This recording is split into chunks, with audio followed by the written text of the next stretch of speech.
Hello बच्चों, good morning. आप सभी को मेरा नमस्कार। हम लोग चैप्टर पढ़ रहे थे एप्लीकेशन ऑफ ट्रिग्नोमेट्री, त्रिकोणमिति के अनुप्रयोग, और ये चैप्टर है हाइट्स एंड डिस्टेंस।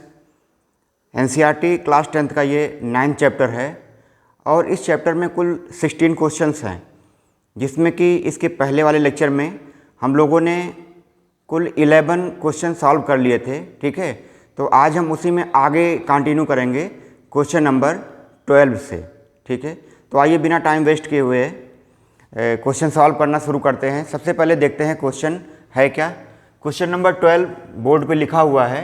ठीक है, इसको पढ़ के पहले मैं आपको समझाता हूँ, उसके बाद क्वेश्चन में जैसे कह रहा है उसी तरीके से हम क्या करेंगे, इसका डायग्राम बनाएंगे और उसे सॉल्व करेंगे, जैसे कि बाकी क्वेश्चंस में करते हुए चले आए हैं। ठीक है, तो आइए देखते हैं क्वेश्चन क्या है। क्वेश्चन है 7 मीटर ऊंचे भवन के शिखर से एक केबल टावर के शिखर का उन्नयन कोण 60 डिग्री है और इसके पाद का अवनमन कोण 45 डिग्री है। टावर की ऊंचाई ज्ञात कीजिए। ठीक है, बहुत आसान सा क्वेश्चन है।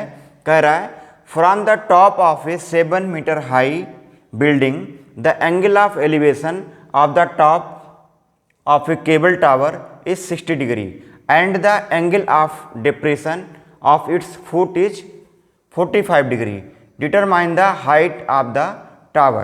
ठीक है, इस क्वेश्चन में कह रहा कि एक बिल्डिंग है और एक टावर है। ठीक है, उस बिल्डिंग से टावर के शिखर का उन्नयन कोण दिया हुआ है और उसी बिल्डिंग से के शिखर से टावर के फुट का या पाद बिंदु का अवनमन कोण दिया हुआ है और साथ में हमसे कह रहा है कि टावर की ऊंचाई ज्ञात कीजिए। ठीक है, तो मान लेते हैं कि एक टावर है,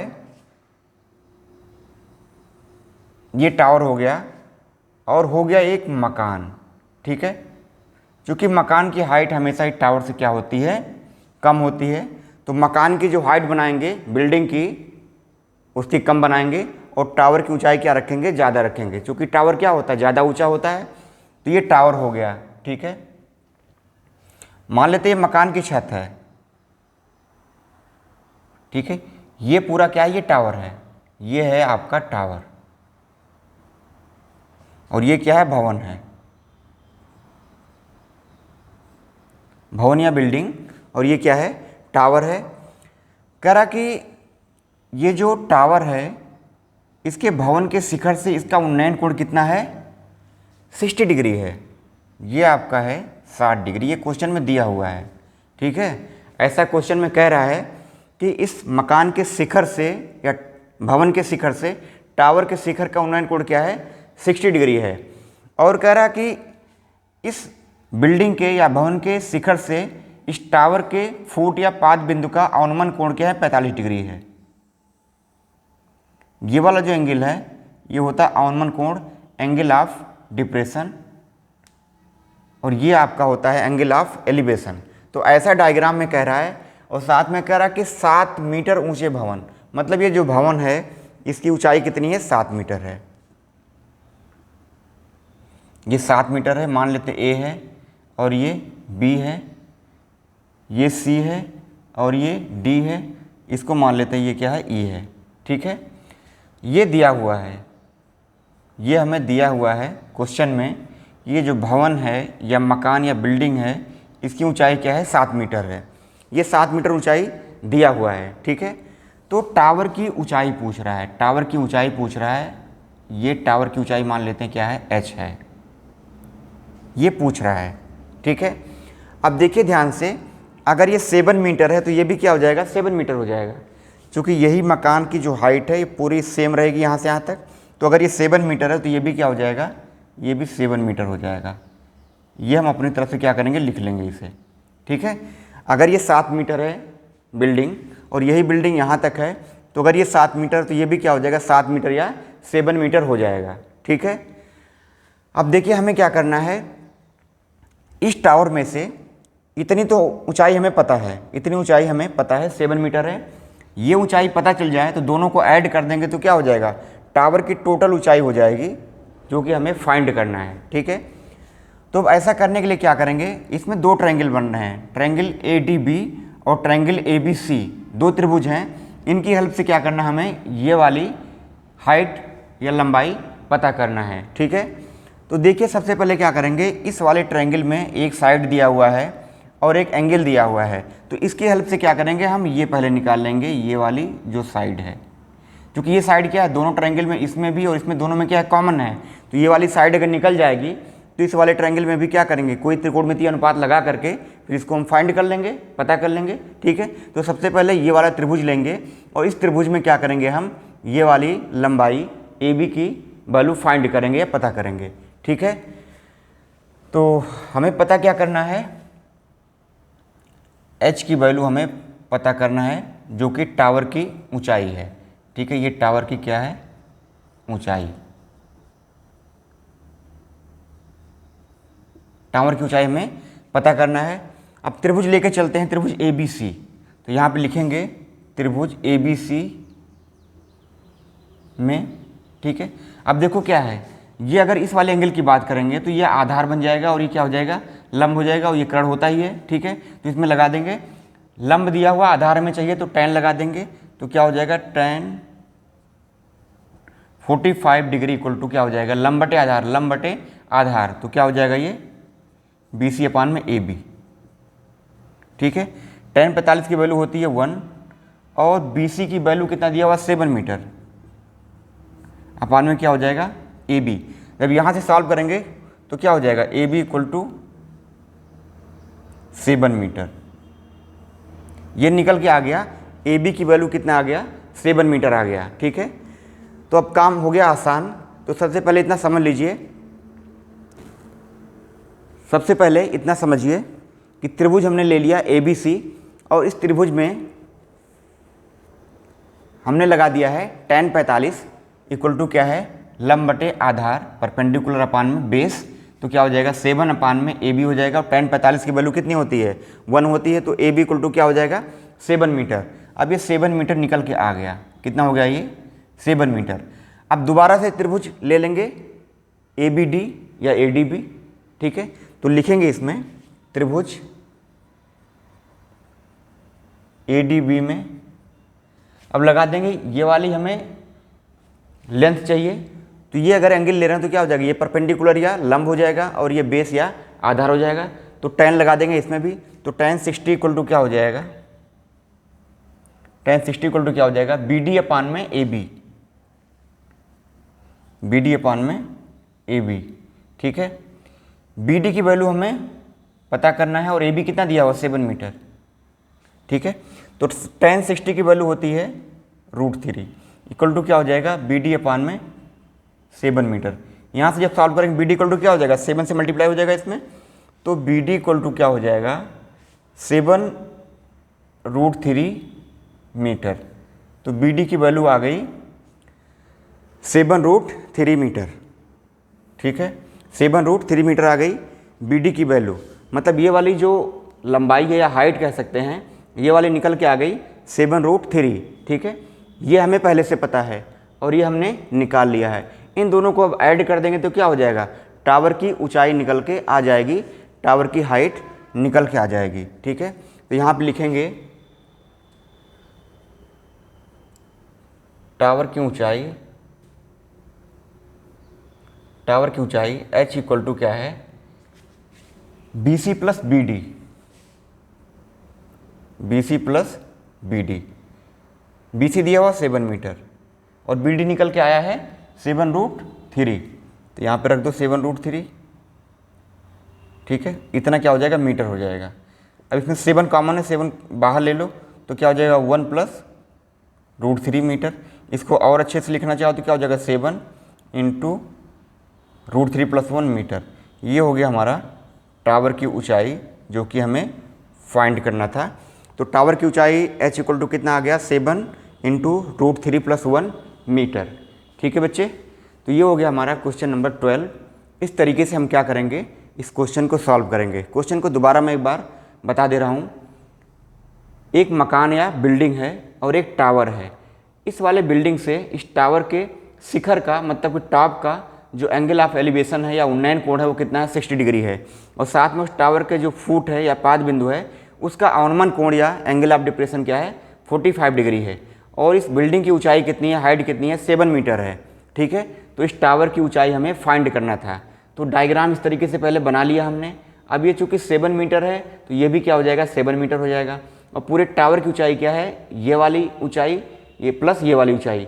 तो अगर ये वाली पता चल जाए तो इन दोनों को ऐड करने पे क्या हो जाएगा, पूरी हाइट पता चल जाएगी। ठीक है, तो सबसे पहले हमने ये वाला त्रिभुज लिया, त्रिभुज ABC लिया, जिसमें tan 45 इक्वल टू क्या हो जाएगा BC अपान में AB। तो यहाँ से tan 45 की वैल्यू क्या है 1 है, तो यहाँ से क्या हो जाएगा AB की वैल्यू आ गई हमारी। AB की वैल्यू कितनी आ गई है 7 मीटर। अब उसके बाद हमने लगा दिया त्रिभुज ADB में। त्रिभुज ADB में क्या है tan 60 इक्वल टू क्या हो जाएगा BD अपान में AB, BD अपान में AB। AB की वैल्यू हमें पता है 7 मीटर, BD हमें फाइंड करना है, तो BD यहाँ से निकल के आ जाएगा 7√3 मीटर। बाद में क्या करेंगे, इन दोनों को ऐड कर देंगे। ठीक है, इन दोनों को ऐड कर देंगे, इसको ऐड कर देंगे, और प्लस क्या है ये 7 मीटर BC दिया हुआ है। ठीक है, इन दोनों को ऐड कर देंगे तो क्या हो जाएगा, टावर की हाइट निकल के आ जाएगी। ठीक है, टावर की हाइट निकल के आ जाएगी। इस तरीके से बच्चे ये हो गया क्वेश्चन नंबर हमारा 12 सॉल्व। ठीक है, बहुत ही आसान क्वेश्चन था ये क्वेश्चन बहुत ही आसान था और ये हो गया सॉल्व। इसे नोट कर लीजिए, नोट कर लीजिए इस क्वेश्चन को। उसके बाद अगला क्वेश्चन करवाता हूँ, क्वेश्चन नंबर 13।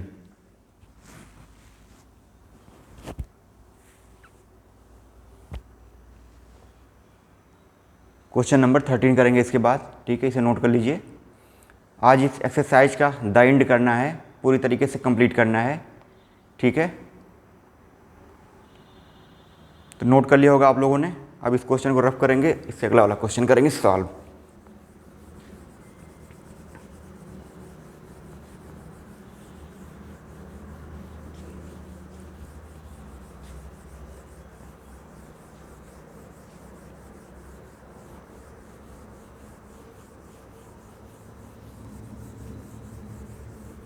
तो ये एक्सरसाइज नंबर 9.1 है और इससे कुल हमने सॉल्व कर लिए क्वेश्चन 12, मतलब कुल 12 क्वेश्चन सॉल्व कर लीजिए।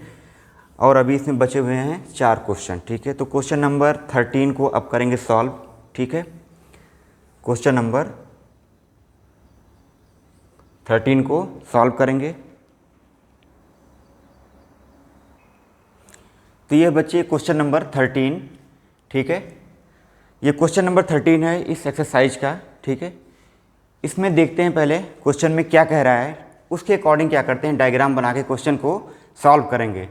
कह रहा है कि समुद्र तल से 75 मीटर ऊंची लाइट हाउस के शिखर से देखने पर 2 समुद्री जहाज़ों के अवनमन कोण 30 डिग्री और 45 डिग्री हैं।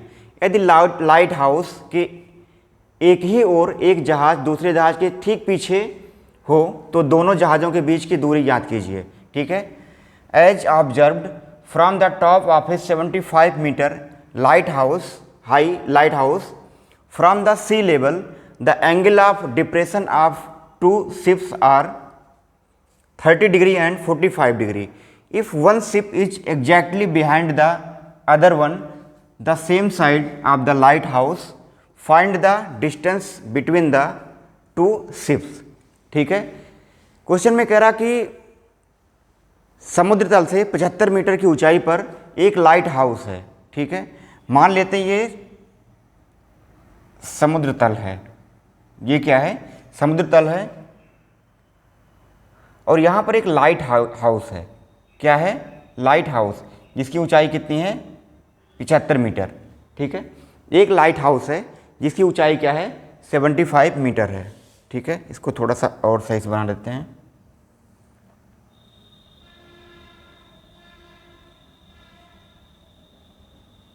ठीक है, 75 मीटर ऊंचाई का एक लाइट हाउस है। ठीक है, कह रहा कि 2 जहाज हैं समुद्र में ही जहाज होंगे। ठीक है, क्योंकि लाइट हाउस तो यहीं पे है। ठीक है, 75 मीटर ऊंचाई का। ठीक है, 2 जहाज़ों के क्या है अवनमन कोण क्या है, वो है 30 डिग्री और 45 डिग्री। मान लेते हैं एक जहाज़ यहाँ पे है, दूसरी यहाँ पे है। ठीक है, अब ऑनोमन कोण कह रहा है तो सबसे पहले हम एक क्षैतिज लेवल बनाएंगे, क्षैतिज स्तर, फिर वहाँ से देखेंगे इसके शिखर से ऑनोमन कोण। एक हो गई जहाज ये वाली, ठीक है, इसको थोड़ा सा ठीक से बना देते हैं, और दूसरी जहाज यहाँ पे हो गई, ठीक है, ये दोनों जहाज हो गए, ठीक है। एक जहाज मान लिया कि ए पे है, दूसरी बी पे है, और ये सी पॉइंट है, और ये क्या है, डी है, ठीक है। कह रहे हैं कि ऑनोमन कोण जो है वो कितना है, 30 डिग्री और 45 डिग्री। जो एंगल ऑफ डिप्रेशन है वो कितना है, 30 डिग्री एंड 45 डिग्री, ठीक है। तो ये वाला जो एंगल है, ये वाला एंगल ये होगा 45, ठीक है, और ये वाला जो एंगल है ये होगा 30 डिग्री, ठीक है। अब कहोगे पता कैसे चला कि सर ये वाला 30 डिग्री है और ये वाला क्या है 45। तो आपको देख ही पता चल पा रहा है कि ये वाला एंगल क्या है, ज़्यादा बड़ा है तो ये क्या होगा 45 होगा, और ये एंगल क्या है, छोटा है 30 डिग्री, छोटा है इसलिए क्या होगा, ये 30 होगा, इसलिए ये वाला क्या होगा 45 होगा, और ये वाला क्या होगा 30 डिग्री होगा, ठीक है। ऐसे डिसाइड करते हैं एंगल को, ठीक है। तो इस तरीके से डायग्राम बन गया। समुद्र तल से जो ऊंचाई है लाइट हाउस की वो क्या है 75 मीटर है, और ये ए और बी क्या है, दो जहाज हैं, और कह रहा कि एक जहाज दूसरे के जस्ट पीछे है, तो मतलब कि जहाज दोनों क्या होंगे, एक ही लाइन में होंगे, एक दूसरे के, ये इसके पीछे ये वाली जहाज है, ठीक है। अब देखो क्या है, अगर ये वाला एंगल 45 डिग्री है तो ये भी क्या हो जाएगा 45 डिग्री, क्योंकि ये क्या है अल्टरनेट एंगल हैं, ठीक है। अगर ऐसे होता है, दो पैरेलल लाइन होती हैं, तो ये वाला एंगल इसके बराबर होता है, इसको बोलते हैं alternate angle, interior alternate angle, ठीक है। तो अगर ये 30 डिग्री है तो ये भी क्या हो जाएगा 30 डिग्री हो जाएगा, ठीक है। इसी तरीके से ये वाला क्या, अगर ये 45 है तो ये भी क्या हो जाएगा 45 हो जाएगा, और ये वाला एंगल अगर 30 है तो ये भी क्या हो जाएगा 30 डिग्री हो जाएगा, ठीक है। ये क्या होते हैं एकांतर कोण, या जिसको बोलते हैं अल्टरनेट एंगल। जैसे ये वाला है, देखो ये वाला क्या है इसके पैरेलल है, तो अगर ये वाली एंगल क्या है 30 डिग्री तो ये भी क्या हो जाएगा 30 डिग्री। इसी तरीके से ये दोनों अगर पैरेलल हैं और ये क्या है एक तिर्यक रेखा है, तो अगर ये 45 है तो ये भी क्या हो जाएगा 45 हो जाएगा। क्योंकि हमें ज्योमेट्री से पता है, ये प्रॉपर्टी होती है कि एकांतर कोण क्या होते हैं आपस में दोनों बराबर होते हैं, ठीक है। तो इस तरीके से ये पूरी कंप्लीट डायग्राम बन गया, ठीक है। अब इसे सॉल्व करेंगे। कह रहा है कि इसमें पूछ क्या रहा है कि जहाज़ों के बीच की दूरी ज्ञात कीजिए। जहाज़ों के बीच की दूरी ये वाली हमें पता करना है, ये वाली दूरी क्या करना है पता करना है, मतलब कि ए बी हमें पता करना है। यहाँ पे लिख लेंगे हल या सलूशन,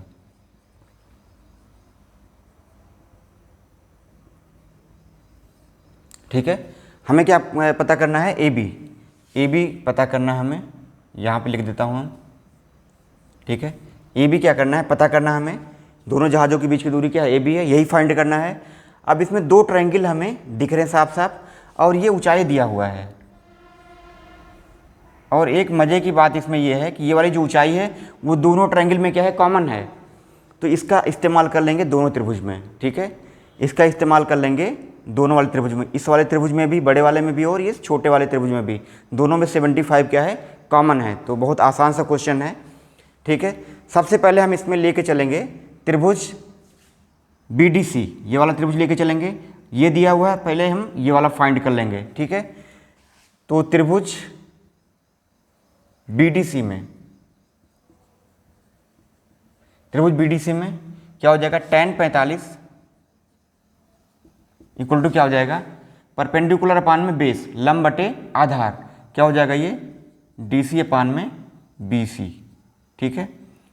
जहाँ पे DC की वैल्यू क्या है 75 है, अपान में BC की वैल्यू हमें पता करना है, तो tan 45 की वैल्यू क्या होती है 1 होती है, इक्वल टू क्या हो जाएगा 75 अपान में BC।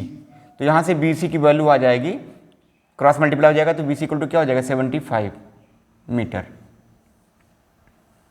तो पहला काम हो गया कंप्लीट। BC की जो वैल्यू निकल के आई है ये कितनी आ गई है 75 मीटर। तो यहाँ से यहाँ तक की जो लेंथ हो गई या डिस्टेंस हो गई वो कितनी हो गई 75 मीटर, ठीक है। इसको समझिए पहले यहाँ तक। सबसे पहले हमने त्रिभुज BDC ले लिया और BDC में tan 45 लगाया, उसमें परपेंडिकुलर दिया हुआ है और वहाँ से बेस निकाल लिया। बेस क्या है BC है, उसकी वैल्यू निकल के आ गई है 75 मीटर। ठीक है, अब बच्चे हमें निकालना है ए बी। अब बड़े वाले त्रिभुज में हम फिर से त्रिकोणमितीय अनुपात लगा देंगे, क्योंकि ये परपेंडिकुलर दिया हुआ है और ये क्या है, बेस है, तो फिर tan लगा देंगे। मैक्सिमम देखिए क्वेश्चन में क्या लग रहा है, परपेंडिकुलर और बेस वाला ही लग रहा है। ठीक है, मैक्सिमम क्वेश्चंस में ऐसा नहीं कि आपको हर क्वेश्चन में ये करना है, आपको देखना है। वैसे इन सारे क्वेश्चन में ऑलमोस्ट क्या है, tan ही लग रहा है। ठीक है, ये थोड़ा सा हिंट है। तो त्रिभुज एडीसी में, त्रिभुज एडीसी में tan 30 इक्वल टू क्या हो जाएगा, परपेंडिकुलर अपान में बेस। परपेंडिकुलर क्या है, डीसी है, डीसी अपान में बेस क्या है, एसी। डीसी की वैल्यू क्या है, 75 मीटर में है। ठीक है, और एसी जो है इसको लिख सकते हैं A B plus B C. क्या हो जाएगा ये, ए बी प्लस में बी सी की वैल्यू क्या है, 75, तो यहाँ पे 75 लिख देंगे। अब tan 30 की वैल्यू होती है 1 अपान में √3 इक्वल टू क्या हो जाएगा, 75 तो ऊपर है, नीचे क्या हो जाएगा, ए बी प्लस में 75। ठीक है, यहाँ तक हो गया। तो 1 अपान में √3 इक्वल टू क्या हो जाएगा, 75 अपान में ए बी प्लस 75। अब इसी वाले को कर लेंगे सॉल्व, तो यहाँ से ए बी की जो वैल्यू आएगी वही क्या हो जाएगी, दोनों जहाज़ों के बीच की दूरी हो जाएगी। ठीक है, तो इसे सॉल्व कर लेंगे। इधर आगे कर दे रहा हूँ, नीचे हो सकता ना दिखे। तो क्या हो जाएगा, ये 1 अपान में √3 लिखा हुआ है इक्वल टू 75 अपान में ए बी प्लस 75। मल्टीप्लाई कर दिए, क्रॉस मल्टीप्लाई, त्रियक गुणा। तो ऐसे करेंगे तो क्या हो जाएगा, A B plus 75 equal to ऐसे मल्टीप्लाई हो जाएगा तो क्या हो जाएगा, 75 √3। 75 को 2 ले जाओ तो ए बी इक्वल टू क्या हो जाएगा, 75 √3 माइनस 75। 75 कॉमन ले लो यहाँ पे, तो क्या हो जाएगा, √3 माइनस 1। ए बी की वैल्यू हो गई 75 इंटू √3 माइनस 1 मीटर। यही हो जाएगा आपका आंसर। ठीक है, यही हो जाएगा दोनों जहाज़ों के बीच की दूरी ए बी, दोनों जहाज़ों के बीच की दूरी ए बी हो जाएगा 75 इंटू √3 माइनस 1। ठीक है बच्चे, तो इस तरीके से दोनों जहाज़ों के बीच की जो दूरी थी हमें ये वाली पता करनी थी ए बी, वो निकल के आ गई है 75 इंटू √3 माइनस 1 मीटर। इस तरीके से इस क्वेश्चन को सॉल्व करते हैं। क्वेश्चन को मैं दोबारा एक बार रिपीट कर रहा हूँ, दोबारा इसलिए रिपीट कर रहा हूँ जिससे कि कुछ बच्चों को अगर समझ में नहीं आया होगा तो दोबारा बताने पे क्या हो जाएगा, और ज़्यादा क्लियर हो जाएगा। ठीक है, जिनको समझ में आ गया होगा उनके लिए तो अच्छा है। ठीक है, देखिए कह रहा था कि एक लाइट हाउस है जिसकी समुद्र में ऊंचाई कितनी है, 75 मीटर है। ठीक है, समुद्र तल से उसकी ऊंचाई कितनी है, 75 मीटर। तो ये एक लाइट हाउस हो गया डीसी, जिसकी ऊंचाई क्या है, 75 मीटर। और कह रहा कि दो जहाज़ के ऑनमन कोण क्या है, 45 डिग्री और 30 डिग्री। तो दो जहाज़ हमने मान लिया ए और बी हैं, ऑनमन कोण 45 डिग्री और 30 डिग्री है। तो ये 45 है, अल्टरनेट एंगल से क्या हो जाएगा, ये भी 45 हो जाएगा। ये 30 है तो अल्टरनेट एंगल से क्या हो जाएगा, एकांतर कोण से ये भी 30 डिग्री हो जाएगा। अब दो त्रिभुज हमें मिल गए, एक त्रिभुज ये मिल गया, दूसरा वाला ये बड़ा वाला त्रिभुज मिल गया। हमें ए बी फाइंड करना है, दोनों जहाज़ों के बीच की दूरी। सबसे पहले हमने लगा दिया त्रिभुज बी डी सी में tan 45, यहाँ से tan 45 लगाने पे क्या हो जाएगा, ये जो बी सी है उसकी वैल्यू आ जाएगी 75 मीटर। उसके बाद जब बी सी की वैल्यू आ जाएगी तो बड़े वाले त्रिभुज में या बड़े वाले ट्रायंगल में हम लगा देंगे tan 30। tan 30 जब लगाएंगे तो क्या हो जाएगा, 75 अपान में ए सी क्या है, ए बी प्लस 75।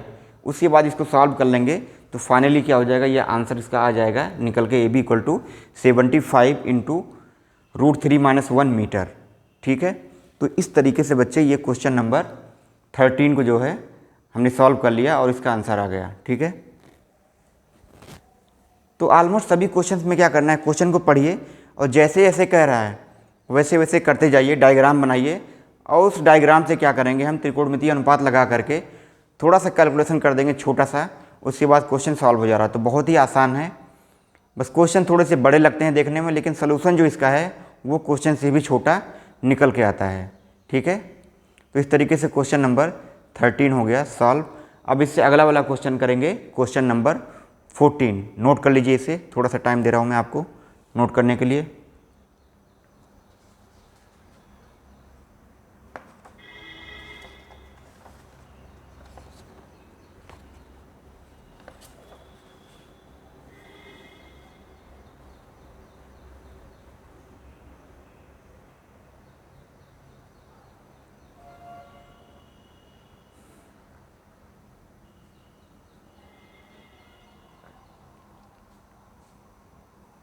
नोट कर लिए होंगे इसे।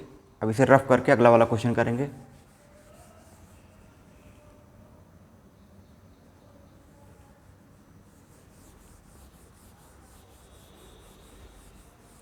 बस 2-3 क्वेश्चन और बचे, 3 क्वेश्चन और बचे हुए हैं, 3 क्वेश्चंस, उनको भी सॉल्व कर लेंगे तो ये पूरी तरीके से क्या हो जाएगा, कंप्लीट हो जाएगा। और 2 चैप्टर हमारे हो जाएंगे कंप्लीट। एक तो चैप्टर नंबर 8 जो त्रिकोणमिति का, ट्रिग्नोमेट्री का था, और उसका एप्लीकेशन ऑफ ट्रिग्नोमेट्री, वो चैप्टर नंबर 9 है जो कि चल रहा है। ठीक है, इस तरीके से 2 चैप्टर हो जाएंगे कंप्लीट। और बोर्ड एग्जाम में इन दोनों चैप्टर से मिलाकर के कुल 10 मार्क्स का क्वेश्चन पूछा जाता है। और आगे भी इसका एप्लीकेशन है इस चैप्टर का, त्रिकोणमिति का, आगे कंपटीशन में भी इसका इस्तेमाल होता है। जैसे कि एसएससी हो गया, उसमें एडवांस मैथमेटिक्स के नाम से पोर्शन है, उसमें इसका एप्लीकेशन है, उपयोग है, मतलब वो सिलेबस में है। तो अगर आप ढंग से पढ़े रहेंगे अभी तो आगे भी ये काम आने वाला है। ठीक है, तो क्वेश्चन नंबर 14 करेंगे सॉल्व। तो ये क्वेश्चन नंबर 14 बच्चे, ठीक है, क्वेश्चन नंबर 14 बोर्ड पे लिखा हुआ है, इसका डायग्राम क्वेश्चन में दिया हुआ है। ठीक है, अब इस क्वेश्चन को पढ़ेंगे ध्यान से पहले और देखते हैं क्या पूछ रहा है इस क्वेश्चन में। ठीक है, तो आइए देखते हैं इस क्वेश्चन में क्या पूछ रहा है। कह रहा कि 1.2 मीटर लंबी एक लड़की भूमि से 88.2 मीटर की ऊंचाई पर एक क्षैतिज रेखा में हवा में उड़ रहे गुब्बारे को देखती है। किसी भी क्षण लड़की की आंख से गुब्बारे का उन्नयन कोण 60 डिग्री है। कुछ समय बाद उन्नयन कोण घटकर 30 डिग्री हो जाता है। देखिए आकृति 9.13। ठीक है, ये फिगर 9.13 है। इस अंतराल के दौरान गुब्बारे द्वारा तय की गई दूरी याद कीजिए। ठीक है, इसका इंग्लिश में जो क्वेश्चन है आप बुक से देख सकते हैं। सॉल्यूशन मैं बताऊंगा, इसे सॉल्व करूंगा। आप क्वेश्चन, अब अगर क्वेश्चन को मैं लिखता हूं बोर्ड पे इंग्लिश में तो क्या हो जाएगा, पूरे बोर्ड पे क्वेश्चन ही क्वेश्चन हो जाएगा, फिर सॉल्यूशन के लिए जगह नहीं मिलेगा। ठीक है, तो क्वेश्चन को आप समझिए, इसके सॉल्यूशन को समझिए। मेन चीज़ इसका सॉल्यूशन है, कैसे इसे हल करेंगे, कैसे सॉल्व करेंगे। ठीक है, लैंग्वेज से ज़्यादा मतलब नहीं है। ठीक है, करें कि एक लड़की है जिसकी हाइट क्या है, 1.2 मीटर है। कितनी हाइट है, 1.2 मीटर। हमने एक देखिए लड़की यहाँ पे बना दिया है जिसकी हाइट क्या है, 1.2 मीटर है। ठीक है, और एक गुब्बारा, ये क्या है, बैलून है, ये बैलून है। और इस बैलून को जब देखती है ये लड़की, इसकी आंख से इसका उन्नयन कोण क्या, 60 डिग्री है। ये वाला जो एंगल है वो कितना, 60 डिग्री है। तो ये 1.2 मीटर लड़की है, इसकी हाइट तो हमेशा इतनी बरकरार रहेगी, 1.2 मीटर।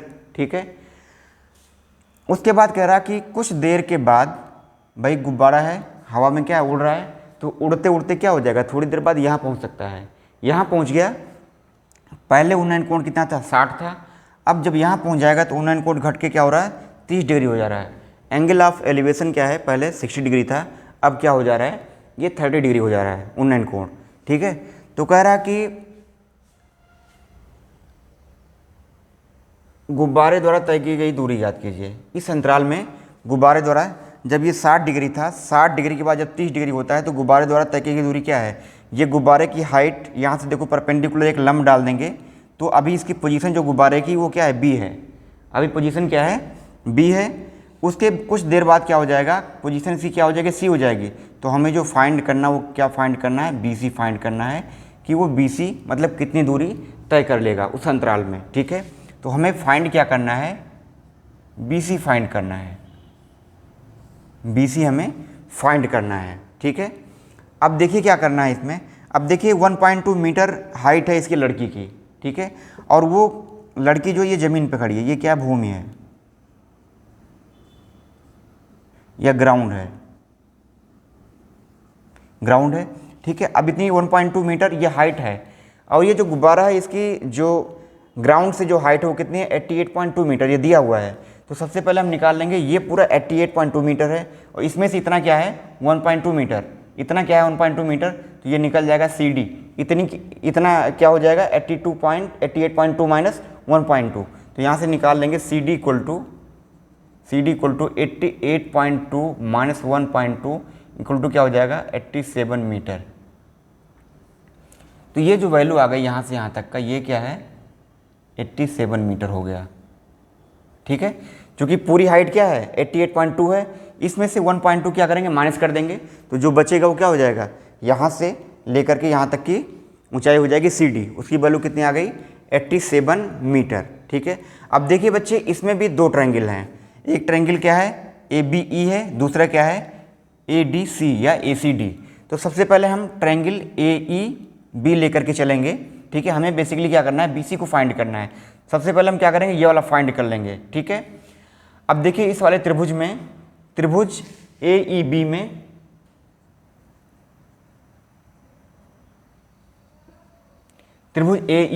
में क्या हो जाएगा tan 60 डिग्री इक्वल टू क्या हो जाएगा परपेंडिकुलर अपान में बेस, मतलब क्या हो जाएगा ये BE अपान में AB। ठीक है, BE अपान में AB। ठीक है, अब BE की वैल्यू देखिए क्या है, वो 88 - 2 करने पे जो आया था वो 87 मीटर है। भाई हाइट तो वही है। ठीक है, गुब्बारे की हाइट क्या है वही है, बस केवल एंगल ऑफ एलिवेशन चेंज हो रहा है। ठीक है, तो क्या हो जाएगा ये BE की वैल्यू कितना है 87 मीटर अपान में क्या है AB। तो ये क्या हो जाएगा tan 60 की वैल्यू क्या होती है √3 होती है, इक्वल टू 87 अपान में AB। तो यहाँ से जब सॉल्व करेंगे तो AB की वैल्यू कितनी हो जाएगी, AB इसके नीचे आ जाएगा √3, तो 87 अपान में √3 मीटर, ये हो गया AB की वैल्यू। ठीक है, इस वाली वैल्यू आ गई, AB आ गई 87 अपान में √3 मीटर। ठीक है, 87 अपान में √3 मीटर आ गया AB की वैल्यू। ठीक है, अब दोबारा से लगाएंगे त्रिभुज ADC में या त्रिभुज ACD में। ठीक है, पहले यहाँ तक समझिए। सबसे पहले हमने लगाया त्रिभुज AEB में tan 60 इक्वल टू BE अपान में AB, परपेंडिकुलर अपान में बेस या लंब बटे आधार, और यहाँ से क्योंकि हाइट जो है BE इक्वल टू किसके है CD है, वो कितनी है 87 मीटर, तो उसको रख करके हमने सॉल्व कर लिया, यहाँ से AB की वैल्यू आ गई। ठीक है, अब त्रिभुज बड़े वाले त्रिभुज में, त्रिभुज ADC में या त्रिभुज ACD में, त्रिभुज ACD में। ठीक है, फिर tan लगाएंगे, tan 30 डिग्री इक्वल टू क्या हो जाएगा परपेंडिकुलर अपान में बेस, मतलब कि लंब बटे आधार, क्या हो जाएगा CD अपान में AC। CD की वैल्यू कितनी है 87 अपान में AC की वैल्यू क्या है AB प्लस BC, क्या है ये AB प्लस BC। अब इसको सॉल्व कर लेंगे, ये क्या हो जाएगा 1 अपान में √3 इक्वल टू 87 अपान में AB की वैल्यू कितनी है 87 अपान में √3 प्लस क्या हो जाएगा BC। ठीक है, अब इसको थोड़ा सा इधर सॉल्व कर लेंगे, यहाँ से आ गया 1 अपान में √3 इक्वल टू क्या है 87 अपान में 87 अपान √3 प्लस BC। क्योंकि AB की वैल्यू जो हमने पता किया है वो क्या है 87 अपान में √3 है, तो उसकी वैल्यू रख दिया हमने। BC हमें पता नहीं है, BC ही फाइंड करना है, तो इसको यहाँ पे लिख लेंगे प्लस करके। अब इसको सॉल्व करेंगे। ठीक है, तो ये हो जाएगा, यहाँ पे क्या हो जाएगा 1 अपान में √3 इक्वल टू क्या है 87 अपान में √3 प्लस में BC, क्रॉस मल्टीप्लाई कर लो 3 गुणा, तो 87 अपान में √3 प्लस BC, इधर 1 से मल्टीप्लाई हो जाएगा, इधर ये √3 मल्टीप्लाई हो जाएगा, तो क्या हो जाएगा 87 इंटू √3। ठीक है,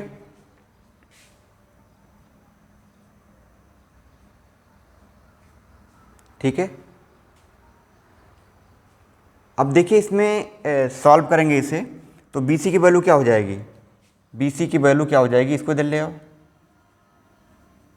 इसको इधर ले आओ, 87 अपान में क्या हो जाएगा √3 माइनस में क्या हो जाएगा 87 √3। ठीक है, अब देखिए इसका सॉल्व कर लेंगे, तो BC इक्वल टू क्या हो जाएगा √3, तो हो जाएगा इसमें LCM हो जाएगा,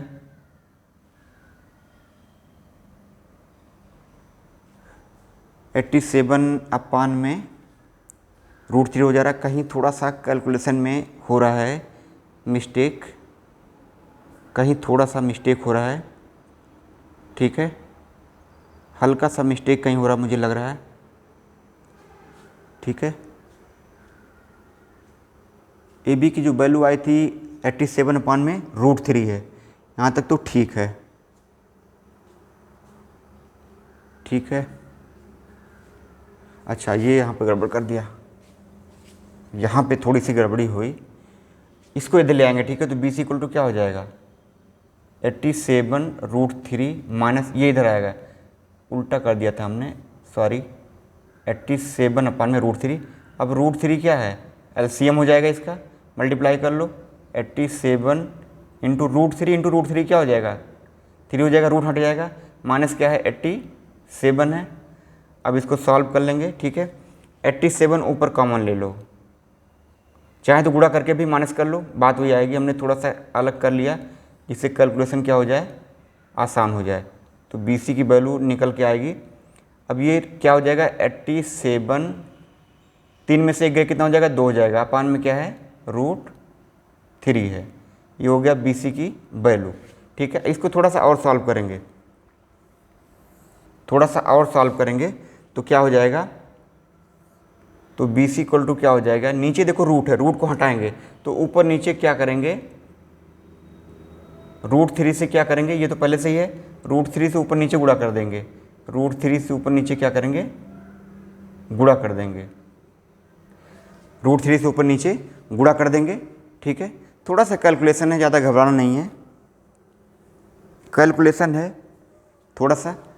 अब देखिए क्या हो जाएगा, ये √3 इंटू √3 कितना हो जाएगा 3 हो जाएगा, ऊपर 87 इंटू 2 इंटू में √3 अपान में क्या हो जाएगा 3 हो जाएगा। 3 से काट दो इसे, 3 दूनी 6, 3 9 27, ठीक है। 29 दूनी कितना होता है 58 होता है, तो ये हो जाएगा 58 इंटू में √3 मीटर। यही हो गया हमारा आंसर, बी सी की वैल्यू। बी सी की वैल्यू यही हो गया जो कि हमें फाइंड करना था, बी सी की वैल्यू यही हो गया जिसे हमें फाइंड करना था, ठीक है। बी सी की वैल्यू आ गई 58√3 मीटर, ठीक है। तो आप यहाँ पे लिख लेंगे इसका answer, B C equal to कितना आ गया 58√3 मीटर, ठीक है। यही हो गया गुब्बारे द्वारा तय की गई दूरी, ठीक है। इसे एक बार देख लीजिए, समझ लीजिए।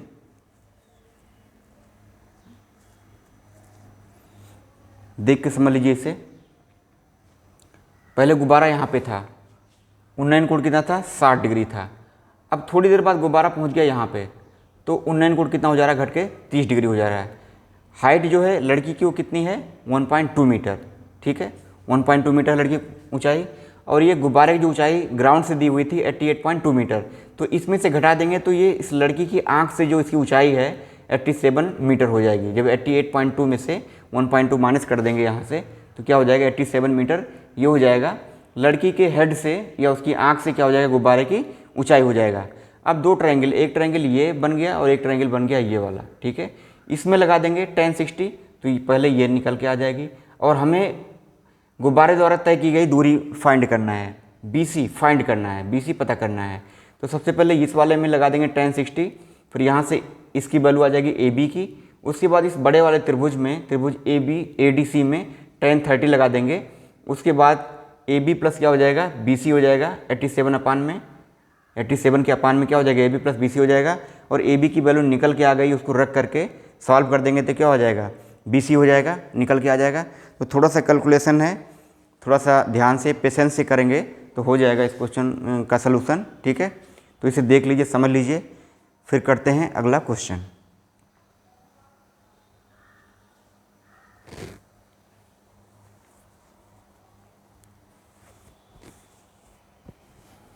तो इसका जो आंसर आया BC, जो तय की गई दूरी है गुब्बारे द्वारा, वो 58√3 मीटर है।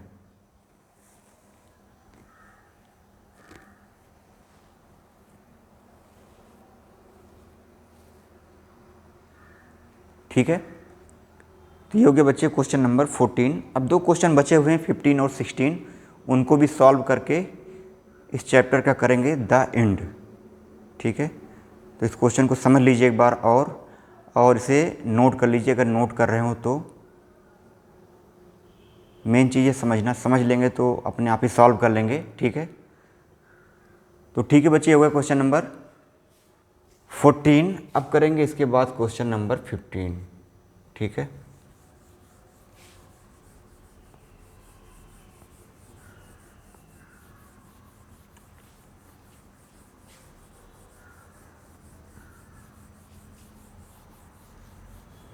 इससे अगला वाला क्वेश्चन करेंगे। 2 क्वेश्चन बचे हुए हैं, उनको भी सॉल्व करेंगे।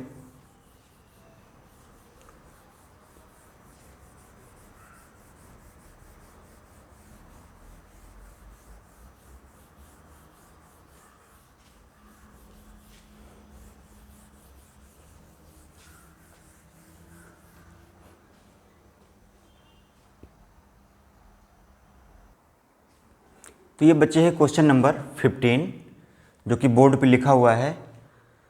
तो सबसे पहले क्वेश्चन को हम पढ़ेंगे और इस क्वेश्चन का डायग्राम बनाएंगे और उसके अकॉर्डिंग सॉल्व करके जो भी पूछ रहा है उसे हम फाइंड करेंगे। ठीक है, तो आइए देखते हैं क्वेश्चन क्या कह रहा है। सबसे पहले क्वेश्चन को पढ़ते हैं। कह रहे हैं कि एक सीधा राजमार्ग एक मीनार के पाद तक जाता है। मीनार के शिखर पर खड़ा एक आदमी एक कार को 30 डिग्री के अवनमन कोण पर देखता है, जो कि मीनार के पाद बिंदु की ओर एक समान चाल से जाता है। 6 सेकंड बाद कार का अवनमन कोण 60 डिग्री हो जाता है। इस बिंदु से मीनार के पाद तक पहुंचने में कार द्वारा लिया गया समय ज्ञात कीजिए। ठीक है, कार द्वारा लिया गया समय ज्ञात कीजिए। ठीक है, सबसे पहले तो एक मीनार बनाएंगे। ठीक है, यहाँ पे लिख लेंगे हल या सलूशन, हल या सलूशन, हल या सलूशन। सबसे पहले तो आप एक यहाँ पे बना लेंगे मीनार। ये मीनार हो गया और ये मीनार ज़मीन पे ही कहीं खड़ी होगी। ठीक है, ज़मीन पे ही कहीं खड़ी होगी मीनार। ठीक है, करें कि मीनार के शिखर पर खड़ा एक आदमी एक कार को 30 डिग्री के अवनमन कोण पर देखता है, जो कि मीनार के पाद की ओर एक समान चाल से जाता है। ठीक है, एक मीनार है, इस पर एक आदमी खड़ा हुआ, मान लेते मीनार यहाँ तक है, एक आदमी खड़ा हुआ यहाँ पे। ठीक है, इस कार को देखता है, कार को देखता है। ठीक है, और कह रहा कि इस कार का जो अवनमन कोण है, इस कार का जिसको देख रहा है, इसका अवनमन कोण कितना है, 30 डिग्री है। ये बता रहा है 30 डिग्री, तो ये भी क्या हो जाएगा, 30 डिग्री हो जाएगा।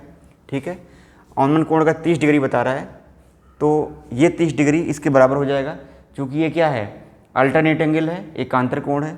2 पैरेलल लाइन्स हमने खींच दिया, बीच में एक तिर्यक रेखा खींच दिया हमने, तो क्या हो जाएगा, ये अल्टरनेट एंगल हो जाएगा इसके। तो ये दोनों आपस में क्या होते हैं, बराबर होते हैं। ये ज्योमेट्री से हमें पता है। ठीक है, तो अब ये 30 डिग्री, ये भी 30 डिग्री हो गया। आगे कह रहा है 6 सेकंड बाद कार का अवनमन कोण 60 डिग्री हो जाता है। 6 सेकंड के बाद कार का जो अवनमन कोण है वो हो जाता है 60 डिग्री। ये कितना हो जा रहा है, 60 डिग्री हो जा रहा है 6 सेकंड के बाद। तो अगर ये 60 है तो ये भी क्या हो जाएगा, 60 डिग्री हो जाएगा, क्योंकि ये भी क्या है, एकांतर कोण या अल्टरनेट एंगल है। ठीक है, कह रहा कि इस बिंदु से मीनार तक के पाद तक पहुंचने में कार द्वारा लिया गया समय ज्ञात कीजिए। अब यहाँ से कार जब चलेगा तो यहाँ तक इसका जो पाद है, जिसको बोलते हैं फीट या उसका पैर, पाद मतलब क्या होता है, पैर होता है। ठीक है, मतलब उसका जो बेस है यहाँ पे वो खड़ा हुआ है। ठीक है, तो यहाँ तक पहुँचने में कार द्वारा लिया गया समय, मान लेते हैं ए है, ये बी है, ये सी है और ये क्या है, डी है। ठीक है, तो यहाँ से यहाँ तक, बी से सी तक पहुँचने में समय पूछ रहा है, बी टू सी पहुँचने में समय पूछ रहा है कितना लगेगा, बी से सी तक पहुँचने में कितना समय लगेगा ये पूछ रहा है, हमें ये फाइंड करना है। ठीक है, तो बच्चे पहले ये डायग्राम हमने बना लिया। डायग्राम बनाया कि पहले जो कार है उसका अवनमन जो कोण है, मीनार पे खड़ा हुआ एक आदमी वो देखता है तो कितना है, 30 डिग्री है, जो कि कार एक समान चाल से मीनार की तरफ चल रहा है। ठीक है, अब कुछ 6 सेकंड के बाद क्या होता है, मीनार का अवनमन कोण क्या हो जाता है, मीनार से देखने पे इसका अवनमन कोण कार का क्या हो जाता है, 60 डिग्री हो जाता है। तो ये 60 डिग्री हो जाएगा, तो ये भी क्या हो जाएगा, 60 डिग्री हो जाएगा, चूँकि अल्टरनेट एंगल है। ठीक है, तो कह रहा कि बी से सी तक पहुँचने में कितना समय लगेगा कार वाले को। ठीक है, तो सबसे पहले हम इसमें मान लेते हैं मानक कार की चाल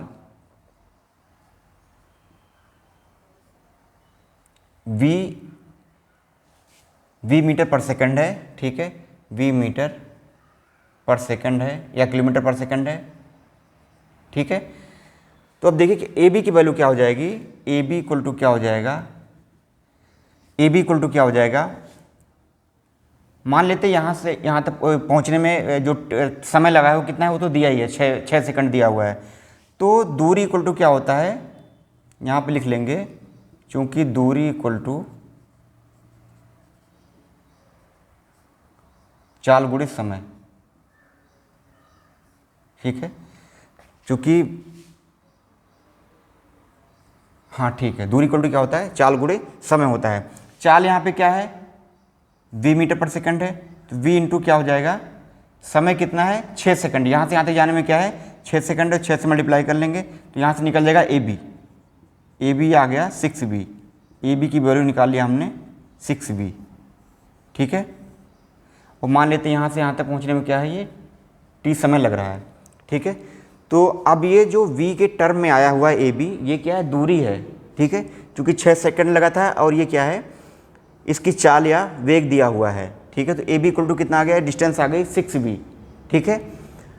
अब दो त्रिभुज हैं इसमें, एक त्रिभुज है ADC है, दूसरी त्रिभुज क्या है BDC, दो त्रिभुज हैं, ठीक है। अब दोनों त्रिभुज में क्या करेंगे हम लोग, लगा देंगे त्रिकोणमितीय अनुपात tan थीटा, ठीक है। चूंकि देखो इसमें क्या है, ये परपेंडिकुलर या लंब जो है दोनों ट्रायंगल में क्या है, कॉमन है, तो tan को ही लगाएंगे, ठीक है। तो पहले लगा देंगे हम, यहाँ पे लिख लेंगे त्रिभुज ADC में, त्रिभुज ADC में क्या हो जाएगा, tan 30 डिग्री इक्वल टू क्या हो जाएगा, DC अपान में AC, ठीक है। परपेंडिकुलर अपान में क्या होता है, बेस होता है, तो DC अपान में क्या हो जाएगा AC, ठीक है। DC को DC ही रहने दो, AC को लिख लेंगे हम AB plus BC, AB plus में BC। तो यहाँ पे लिख लेंगे हम 1 अपान में √3, चूँकि tan 30 की वैल्यू होती है 1 अपान में √3, ऊपर हो जाएगा DC और नीचे क्या हो जाएगा, AB की वैल्यू क्या है 6b है, तो 6b अब प्लस में क्या हो जाएगा BC, इसको इक्वेशन नंबर 1 डाल दो, ठीक है, ये हो जाएगा इक्वेशन नंबर 1। अब दोबारा त्रिभुज लेंगे हम BDC, तो यहाँ पे लिखो त्रिभुज BDC में tan 60 लगाएंगे। अब tan 60 इक्वल टू क्या हो जाएगा, DC अपान में BC, परपेंडिकुलर अपान में बेस, लंब बटे आधार, क्या हो जाएगा DC अपान में BC। यहाँ पे लिख सकते हैं tan 60 की वैल्यू होती है √3, DC को ऐसे रहने दो और BC को ऐसे ही रहने दो, ठीक है, BC को भी ऐसे रहने दो, ये इक्वेशन नंबर 2 डाल दो, ठीक है। इक्वेशन नंबर 2 हो गया। एक इक्वेशन हो गई ये वाली, दूसरी इक्वेशन हो गई ये वाली, ठीक है। दो इक्वेशन निकल के आ गई, दोनों त्रिभुज को हमने अलग अलग लिया, ठीक है। पहले लिया हमने ADC को, त्रिभुज ADC को लिया, tan 30 इक्वल टू क्या हो जाएगा, DC अपान में AC, AB प्लस BC, ये लिख लिया हमने, ठीक है।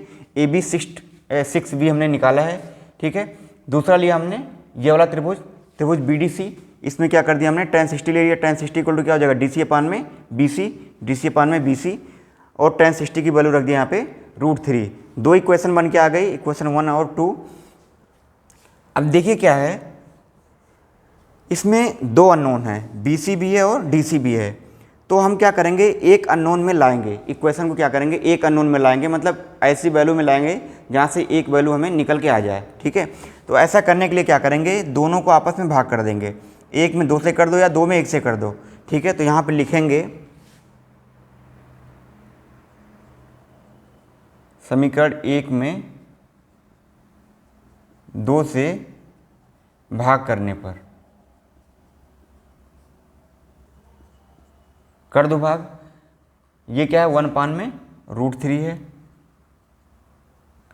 इधर क्या हो जाएगा अपान में √3 आ जाएगा, बराबर के पहले वाले को भाग करते हैं, फिर बराबर वाले के बाद वाले को भाग करते हैं, तो इधर क्या है DC अपान में 6 प्लस 6b प्लस में क्या है BC है, BC हमें फाइंड करना है। अपान में क्या हो जाएगा ये DC अपान में क्या है BC। इसको सॉल्व करेंगे तो ये तो जाकर के इधर मल्टीप्लाई हो जाएगा, तो ये क्या हो जाएगा 1 अपान में √3 इंटू √3, और ये क्या हो जाएगा DC अपान में 6b प्लस BC। नीचे वाली भिन्न पलट जाती है, ऊपर जाएगा तो क्या हो जाएगा BC अपान में DC हो जाएगा, DC से DC कट जाएगा, ये क्या हो जाएगा 1 अपान में √3 इंटू √3। मैंने बताया था कि रूट हट जाता है 3 बच जाएगा, तो इधर क्या बचेगा ऊपर बच जाएगा BC, यहाँ से BC बचेगा, नीचे क्या हो जाएगा 6b प्लस BC। ठीक है, तो यहाँ तक समझ में आ गया होगा। अब इसको क्या करेंगे क्रॉस मल्टीप्लाई कर लेंगे। क्रॉस मल्टीप्लाई करेंगे क्या हो जाएगा 6b प्लस BC हो जाएगा, 6b plus BC equal to क्या हो जाएगा 3 से मल्टीप्लाई हो जाएगा, ये हो जाएगा 3BC। ठीक है, BC को उधर ले जाओ, BC को उधर ले जाओ, क्या हो जाएगा 6b इक्वल टू क्या हो जाएगा 3BC माइनस BC। तो यहाँ से जो BC की वैल्यू है वो BC की वैल्यू आ जाएगी 2BC इक्वल टू क्या हो जाएगा 6b। भाग कर देंगे तो यहाँ से BC की वैल्यू आ जाएगी, BC की वैल्यू क्या हो जाएगी 6 अपान में क्या हो जाएगा 2 हो जाएगा, इधर ले आओ 2 हो जाएगा, तो BC इक्वल टू क्या हो जाएगा 3b हो जाएगा। BC की जो वैल्यू आई वो कितनी आई 3b आई सॉल्व करने के बाद। ठीक है, सॉल्व करने के बाद BC की जो वैल्यू आई वो 3b आ गई, मतलब जो BC है उसके डिस्टेंस निकल के आ गई 3b। ठीक है, 3b मीटर या 3b किलोमीटर जो आपने माना होगा यहाँ पे, अगर हमने v मीटर पर सेकंड कर दिया या किलोमीटर पर सेकंड कर दिया तो क्या हो जाएगा ये 3b किलोमीटर में हो गया है। ठीक है, एक फार्मूला होता है चाल बराबर दूरी बटे समय। ठीक है, चाल v या वेलोसिटी v इक्वल टू क्या होता है डिस्टेंस अपान में टाइम। तो यहाँ से जो डिस्टेंस होता है d इक्वल टू क्या होता है v इंटू टी होता है, इसी की हेल्प से हमने यहाँ पे लिखा है। ठीक है, AB जो क्या है AB क्या है वो डिस्टेंस है, AB क्या है डिस्टेंस है, ये डिस्टेंस है। ठीक है, और V क्या है वेलोसिटी है या चाल जिसको कहते हैं चाल या वेलोसिटी, और T क्या है ये समय है 6 सेकंड। ठीक है, ऐसा हमने किया था। अब जो निकल के आया है BC ये डिस्टेंस है और हमें निकालना है समय निकालना है, और हमने मान रखा कि जो वेलोसिटी है या चाल है वो कितनी है v किलोमीटर पर सेकंड है, v किलोमीटर पर सेकंड है। ठीक है, तो अब हम इसको समय निकालने के लिए क्या करेंगे, समय निकालने के लिए क्या करेंगे यहाँ दिख रहा होगा, तो ये जो BC निकल के आया है BC इक्वल टू क्या निकल के आया है 3v किलोमीटर कह सकते हैं। ठीक है, अगर हमने किलोमीटर पर सेकंड लिया है तो। ठीक है, दिख रहा है या नहीं दिख रहा है। ठीक है, अब देखिए हमें क्या करना है समय निकालना है। समय t इक्वल टू क्या होता है अभी हमने बताया है आपको। देखो समय अगर निकालना है तो क्या हो जाएगा ये v इधर आ जाएगा। ठीक है, तो यहाँ से अगर हमें निकालना हो समय निकालना हो t इक्वल टू क्या हो जाएगा, t को इधर ले जाओ v को इधर ले आओ, d अपान में क्या हो जाएगा v हो जाएगा। मतलब कि दूरी अपान में चाल कर देंगे तो समय आ जाएगा, दूरी अपान में चाल कर देंगे समय आ जाएगा। तो t इक्वल टू क्या हो जाएगा d अपान में v, या t इक्वल टू क्या होता है दूरी बटे चाल। ठीक है, अब देखो यहाँ पे क्या है t दूरी जो निकल के आई वो कितनी है 3b किलोमीटर, और चाल हमने मान रखी है v, चाल कितनी मान रखी है v मान रखी है, चाल हमने यहाँ पे ले लिया है ये v किलोमीटर पर सेकंड, तो उसी से भाग करेंगे तो v से v कट जाएगा, तो t जो आएगा वो आ जाएगा 3 सेकंड। क्वेश्चन आसान था, बस थोड़ा सा कॉन्सेप्ट इसमें लगाना था। दूरी वाला जो फार्मूला होता है समय दूरी और वेलोसिटी में उसको लगाना था यहाँ पे। ठीक है, BC की वैल्यू आ गई थी 3v किलोमीटर, इसमें जब वेलोसिटी से भाग कर देंगे चाल से भाग कर देंगे समय आ जाएगा। चूँकि वेलोसिटी इक्वल टू क्या होता है चाल इक्वल टू क्या होता है दूरी बटे समय होता है, समय इक्वल टू क्या हो जाएगा दूरी बटे चाल हो जाएगा। तो दूरी बटे चाल, दूरी कितनी आई है 3b आई है और चाल कितनी है v हमने मान रखी है, भाग कर दोगे क्या हो जाएगा 3b में v से करोगे तो v से v कट जाएगा, 3 सेकंड बचेगा। तो समय जो लगेगा b से c तक जाने में उसे वो कितना लगेगा 3 सेकंड लगेगा। b से c तक यहाँ से यहाँ तक पहुँचने में क्या लगेगा 3 सेकंड लगेगा। इस तरीके से बच्चे ये क्वेश्चन नंबर 15 सॉल्व हो गया। ठीक है, पहले हमने मान लिया कि वो वी चाल से चल रहा है, ठीक है, वी चाल से चल रहा है और एक मीनार दी हुई है, मीनार की तरफ कार चल रहा है, ये क्या है, कार यहाँ पे है। 6 सेकंड में वो यहाँ पहुँच जाता है। पहले इसका अवनमन कोण कितना था, 30 डिग्री था, अवनमन कोण कितना था, 30 डिग्री था, और 6 सेकंड चलने के बाद अवनमन कोण 60 डिग्री हो जा रहा है। तो ये अवनमन कोण कितना हो जा रहा है, 60 डिग्री। तो पहले हमने मान लिया कि ये वी वेग से चल रहा है या वी वेलोसिटी या वी चाल से चल रहा है, वी किलोमीटर पर सेकंड से, ठीक है। तो 6 सेकंड में कितना चलेगा, 6 गुणे वी, तो 6v दूरी चलेगा वो 6 सेकंड में।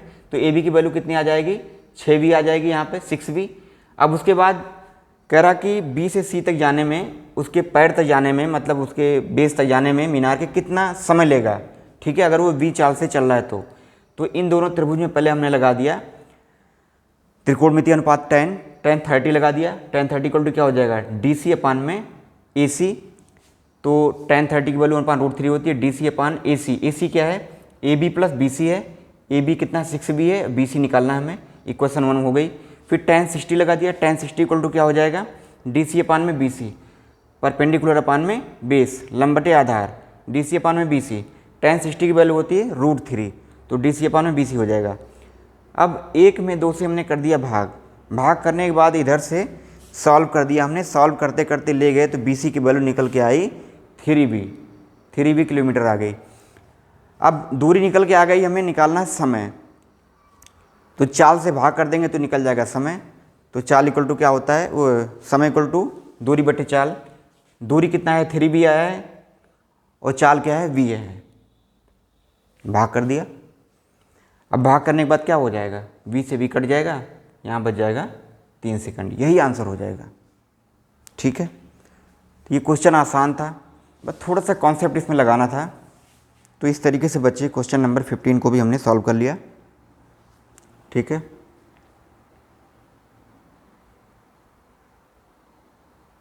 इस क्वेश्चन को भी हमने क्या कर लिया, सॉल्व कर लिया है। तो बी से सी तक जाने में लगेगा 3 सेकंड, 3 सेकंड लगेगा बी से सी तक पहुंचने में। इसको देख लीजिए, समझ लीजिए और नोट कर लीजिए। फिर करेंगे इस एक्सरसाइज का लास्ट क्वेश्चन।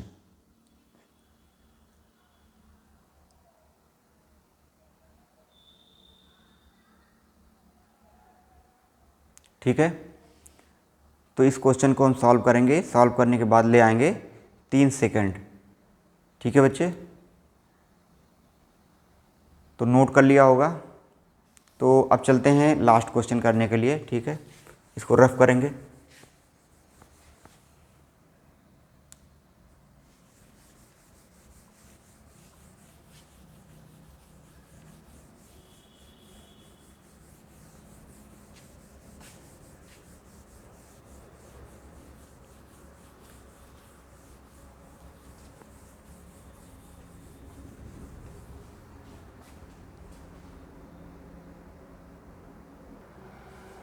तो ये क्वेश्चन नंबर 16 है बच्चे, ठीक है।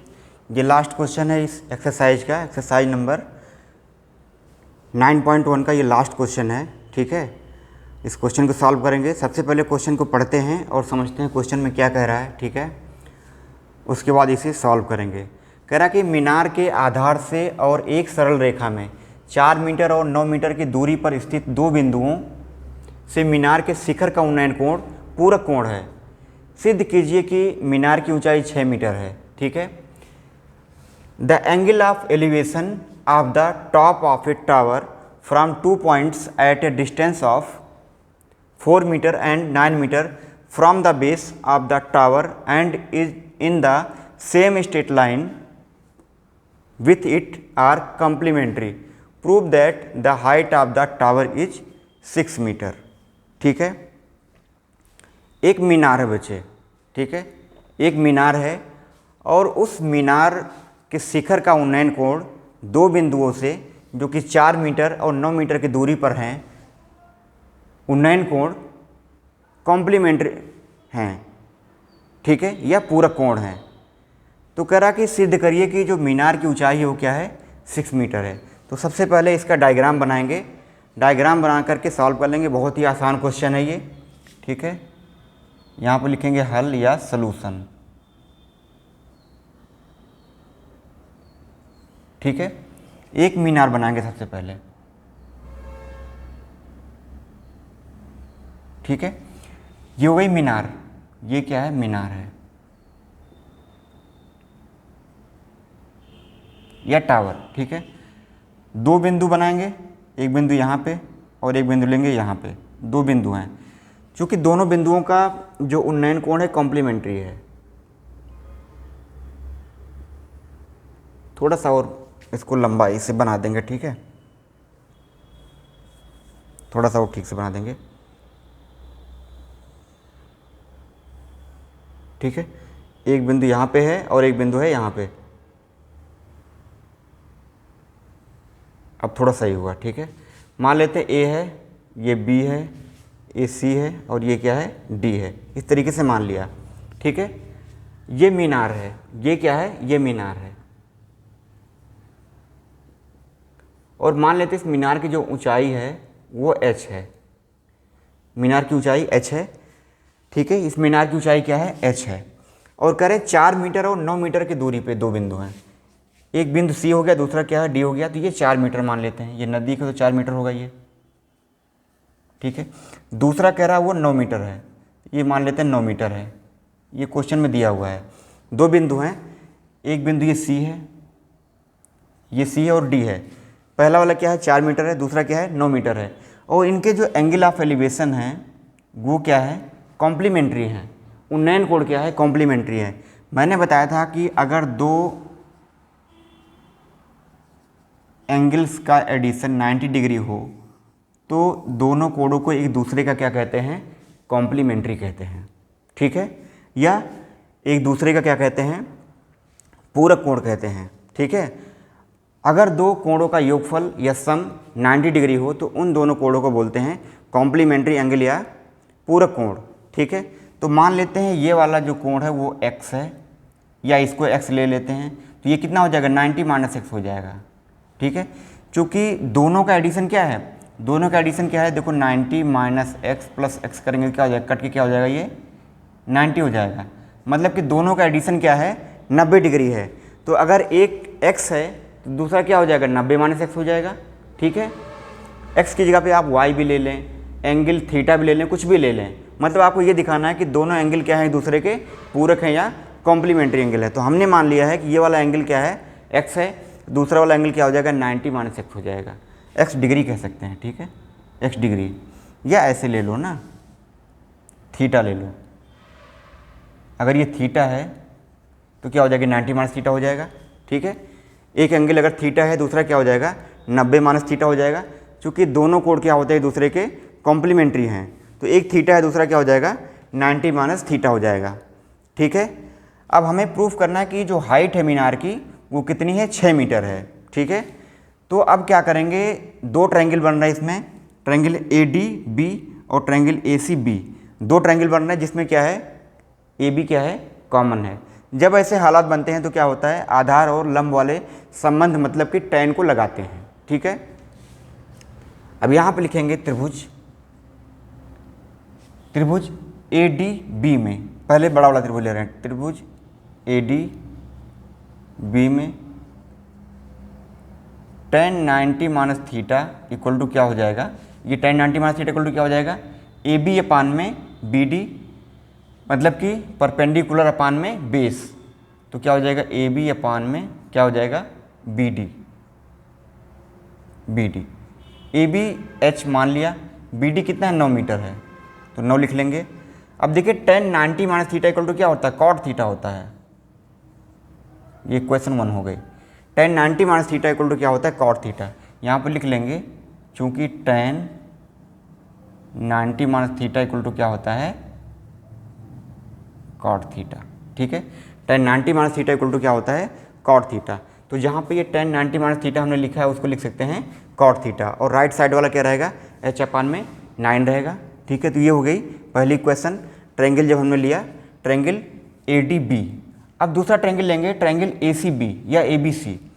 तो लिखेंगे त्रिभुज ABC में, फिर लगाएंगे, अब इसमें tan थीटा है, चूँकि थीटा ही है, पहले 90 माइनस थीटा था तो 90 माइनस थीटा लिखा था, अब केवल थीटा है तो tan थीटा हो जाएगा, इक्वल टू क्या हो जाएगा, लंब अपान में आधार, लंब अपान में आधार, परपेंडिकुलर अपान में बेस, तो क्या हो जाएगा ये ए बी अपान में बी सी, ए बी अपान में बी सी, ए बी कितना एच है, बी सी क्या है 4 मीटर है, तो tan थीटा इक्वल टू क्या है एच अपान में 4। ये हो गई इक्वेशन नंबर 2। पहले यहाँ तक समझिए, दोनों ट्रायंगल लिया हमने, दोनों में tan लगाया, tan लगाने के बाद पहला वाला क्या हो गया cot अपान equal to cot theta equal to H अपान में 9, दूसरा हो गया tan theta equal to H अपान में 4। तो दो इक्वेशन बन के आई दोनों ट्रायंगल लेने के बाद। अब हमें देखिए इसमें क्या करना है, h को फाइंड करना है, h निकालना, हमें हाइट निकालना है, ठीक है। लेकिन इसमें देखिए क्या है, tan थीटा भी आ रहा है, cot थीटा भी आ रहा है, थीटा हमें पता नहीं है, ठीक है। तो कुछ ऐसा करेंगे जिससे कि थीटा वाला टर्म क्या हो जाए, गायब हो जाए यहाँ से, ठीक है, ख़त्म हो जाए, गायब हो जाए या ख़त्म हो जाए। तो ख़त्म करने के लिए अगर हम दोनों को भाग करते हैं, अगर दोनों को जोड़ते हैं तो tan theta plus cot theta नहीं ख़त्म होगा। दोनों को अगर हम क्या करते हैं प्लस कर देंगे तो भी नहीं ख़त्म होगा, माइनस करेंगे तो भी ख़त्म नहीं होगा, ठीक है। लेकिन अगर भाग करेंगे तब भी नहीं ख़त्म होगा।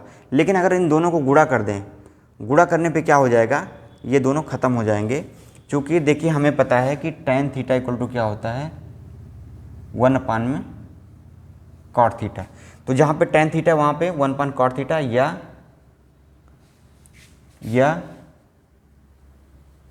cot थीटा इक्वल टू क्या होता है 1 अपान में tan थीटा, ठीक है। मतलब कि अगर दोनों को हम मल्टीप्लाई, या ऐसे भी लिख सकते हैं, एक और अच्छी चीज़ निकल के आ गई, cot theta into tan theta equal to क्या हो जाएगा 1 हो जाएगा। इसको इधर ले आओगे तो क्या हो जाएगा, दोनों का गुणा क्या हो जाएगा 1 हो जाएगा। तो इन दोनों को अगर गुणा कर दें हम 1 और 2 को, तो tan और cot क्या हो जाएंगे, दोनों का गुणनफल कितना हो जाएगा 1 हो जाएगा, ठीक है। या ऐसे कह लो कि tan को cot में कन्वर्ट कर लेंगे तो क्या हो जाएगा, कट जाएगा। तो आप लिखेंगे यहाँ पे समीकरण 1 व 2 को मल्टीप्लाई करने पे या गुणा करने पर, ठीक है। ये हो जाएगा cot थीटा इंटू में क्या हो जाएगा tan थीटा। देखिए जब भी दो इक्वेशन को भाग करते हैं या गुणा करते हैं तो लेफ्ट हैंड साइड का और राइट हैंड साइड का अलग अलग भाग या गुणा होता है। तो जैसे गुणा करेंगे तो इसका लेफ्ट हैंड साइड क्या है cot है, इसका लेफ्ट क्या है tan है, तो इन दोनों का अलग गुणा हो जाएगा। बराबर में बराबर वाले का अलग से गुणा होगा, h अपान में 9 इंटू एच अपान में क्या हो जाएगा 4 हो जाएगा, ठीक है। इसको थोड़ा सा इधर ले आएंगे। अब जहाँ पे cot थीटा लिखा हुआ है उसको लिख सकते हैं 1 अपान में tan थीटा, क्योंकि अभी हमने बताया cot थीटा इक्वल टू क्या होता है 1 अपान में tan थीटा। और tan थीटा को ऐसे रहने दो, tan थीटा को ऐसे रहने दो, h इंटू एच क्या हो जाएगा h स्क्वायर हो जाएगा, 9 चौके कितना हो जाएगा 36 हो जाएगा। tan से tan कट जाएगा, 1 बचेगा इधर, इक्वल टू क्या हो जाएगा h स्क्वायर अपान में 36। तो h स्क्वायर इक्वल टू क्या हो जाएगा 36 करने में 36, तो h इक्वल टू क्या हो जाएगा रूट में आ जाएगा 36 स्क्वायर है चूँकि, तो h इक्वल टू क्या हो जाएगा 6 मीटर हो जाएगा, ठीक है। तो वैसे कायदे में तो ये प्लस माइनस 6 आएगा, लेकिन माइनस चूँकि हाइट या लंबाई क्या होती है माइनस में नहीं होती, इसलिए माइनस को नहीं लेंगे, h की वैल्यू क्या लेंगे केवल पॉजिटिव लेंगे, और वो हो जाएगी वो 6 मीटर। तो इस तरीके से ये जो वैल्यू निकल के आई, हाइट आई, ये कितनी आई 6 मीटर। यही हमें प्रूव करना था कि मीनार की ऊंचाई क्या है 6 मीटर, या हाइट ऑफ मीनार टावर क्या है 6 मीटर, यही हमें प्रूव करना था, ठीक है बच्चे। तो इस तरीके से ये प्रूव हो गया कि जो मीनार की हाइट है वो क्या है 6 मीटर है, ठीक है बच्चे। इस तरीके से जो मीनार की हाइट है वो क्या है 6 मीटर है, ठीक है, ये प्रूव हो गया। तो कुछ भी नहीं करना, बहुत आसान है। डायग्राम को पहले बनाएंगे। एक मीनार बना दिया हमने, बोला कि मीनार के से दो बिंदु ऐसे हैं 4 मीटर और 9 मीटर की दूरी पे, जहाँ पे उन्नयन कोण क्या है कॉम्प्लीमेंट्री एंगल है इस मीनार के शिखर का। तो अगर ये थीटा है तो दूसरा क्या हो जाएगा 90 माइनस थीटा हो जाएगा। दोनों त्रिभुजों में क्या किया हमने tan थीटा लगा दिया। tan 90 minus theta equal to क्या हो जाएगा h मान लिया इसकी हाइट मीनार की, तो h अपान में क्या हो जाएगा BD हो जाएगा। ये 9 मीटर ये दिया हुआ है, पहला वाला कर लिया। tan 90 minus theta equal to cot theta होता है, इक्वल टू h अपान में 9। दूसरे में क्या कर लिया हमने, इसमें भी tan लगा दिया, तो tan थीटा इक्वल टू क्या होता है लंब बटे आधार या परपेंडिकुलर अपान में बेस, तो h अपान में 4 हो जाएगा इक्वल टू tan थीटा। दो इक्वेशन आ गई, दोनों को हमने कर दिया आपस में गुणा, तो tan का cot के साथ में जब गुणा करोगे और tan को cot में या cot को tan में कन्वर्ट करोगे तो ये दोनों क्या हो जाएंगे, आपस में कट के 1 हो जाएंगे। और इधर क्या हो जाएगा, h into H square upon में क्या हो जाएगा 36 हो जाएगा। फिर यहाँ से जब सॉल्व करेंगे तो h की वैल्यू आ जाएगी 6 मीटर। यही हमें प्रूव करना था कि मीनार की हाइट जो है वो कितनी है, 6 मीटर है। ठीक है बच्चे, तो ये हो गया क्वेश्चन नंबर 16 का सलूशन या हल। इस तरीके से सॉल्व करेंगे इस क्वेश्चन को। अब इसको थोड़ा सा ध्यान से एक बार देखिए और समझिए। इसको ध्यान से एक बार देखिए और समझिए। मैं थोड़ा सा कैमरे से बाहर साइड में हट जाता हूँ जिससे कि आपको पूरा बोर्ड पे दिखाई दे क्या लिखा हुआ है और क्या सॉल्व किया गया है। ठीक है, ऐसा नहीं कि मैं क्वेश्चन बुक से या कहीं सलूशन देख रहा हूँ, ऐसा नहीं है, ऐसा मत सोचना। मैं तो इसलिए हट जाता हूँ जिससे कि बोर्ड पे आपको पूरा दिखाई दे कि कहाँ तक सॉल्व, जहाँ तक किया गया है वहाँ तक कैसे हुआ है, कैसे कैसे स्टेप इसमें किए गए हैं, वो सारी चीज़ें आपको समझ में आ जाएं। ठीक है, तो इस तरीके से क्वेश्चन नंबर 16 को भी हमने सॉल्व कर लिया। अब देखिए, इंग्लिश या हिंदी मीडियम वाले बच्चों को समझना सेम चीज़ है। ठीक है, कॉन्सेप्ट क्या है, सेम है। और जितने भी नॉर्थ इंडिया के बच्चे हैं, वो चाहे CBSE बोर्ड के हों या यूपी बोर्ड या किसी भी बोर्ड के हों, वो हिंदी और इंग्लिश दोनों में कंफर्टेबल होते हैं। प्योर हिंदी का है तो उसको हिंदी में ही चाहिए। इंग्लिश वाला जो होता है, इंग्लिश मीडियम का, लिखता तो इंग्लिश में है लेकिन समझता हिंदी में है। तो ये फ़र्क होता है दोनों में, लिखने में केवल, समझने में, कॉन्सेप्ट में कोई भी अंतर नहीं होता है। और ख़ास करके मैथमेटिक्स में लैंग्वेज का ज़्यादा मतलब है ही नहीं। ठीक है, इस तरीके से बच्चे क्वेश्चन नंबर 16 भी सॉल्व कर लिया हमने। तो इस एक्सरसाइज का हो गया एंड।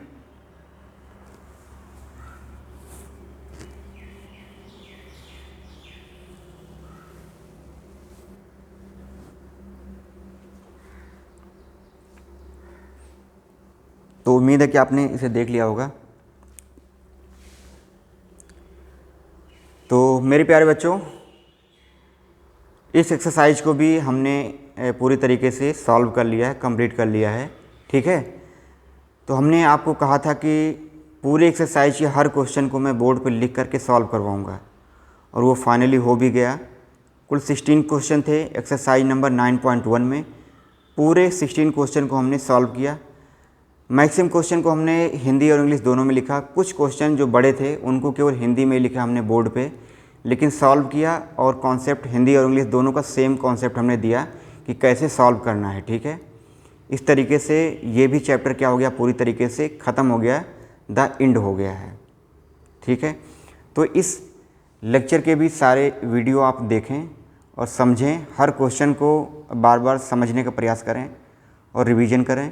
इस तरीके से आप 2 चैप्टर अगर तैयार कर लेते हैं तो यूपी बोर्ड या CBSE बोर्ड में कम से कम मिनिमम 10 मार्क्स के क्वेश्चन आते हैं। और ये चैप्टर ऐसा है त्रिकोणमिति का कि इस चैप्टर को आपने 10th क्लास में तो पढ़ लिया है, लेकिन इसका आगे भी बहुत यूज होने वाला है।